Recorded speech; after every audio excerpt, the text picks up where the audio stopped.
Patuloy na nagbibigay ng tulong ang mga kapulisan ng Bacolod City Police Office sa mga residenteng naapektuhan ng malakas na ulan at pagbaha dulot ng hanging habagat na tumama sa lugar nito lamang ika-15 ng Setyembre taong kasalukuyan. Umaga ng Linggo, agad na idineploy ang 53 na pulis upang magsagawa ng iba't ibang operasyon para sa kaligtasan at kapakanan ng mga residente. 12 sa kanila ang naitalaga sa mga evacuation center upang tumulong sa mga evacuees. Habang 41 na pulis naman ay abala sa pagsasagawa ng search and rescue at monitoring operations sa mga lugar na labis na naapektuhan ng pagbaha. Batay sa datos na inilabas ng Bacolod City Police Office, umabot na sa 1,007 na individual o 311 na pamilya ang direktang naapektuhan ng kalamidad sa lungsod. Patuloy ang kanilang pagresponde upang masiguro ang kaligtasan ng mga residente. Lalo na sa mga lugar na mataas ang tubig, kinakailangan ng agarang paglikas. Sa kabila ng hamon ng kalamidad, nananatiling aktibo at handa ang mga pulis ng Bacolod City sa pagtulong sa komunidad.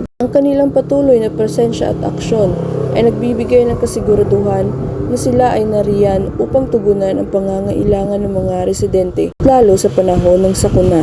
Bilang tugon sa pangangailangan ng publiko, tiniyak ng Bacolod City Police Office na ang kanilang operasyon ay magpapatuloy hanggat kinakailangan upang matiyak ang kaligtasan, seguridad at kapakanan ng mga Bacolodnon. Mula dito sa Police Regional Office 6, ako ang inyong Police News Network Correspondent, Patrolwoman Ledeline Bansagon, alagad ng batas, tagataguyod ng Balitang Pulis.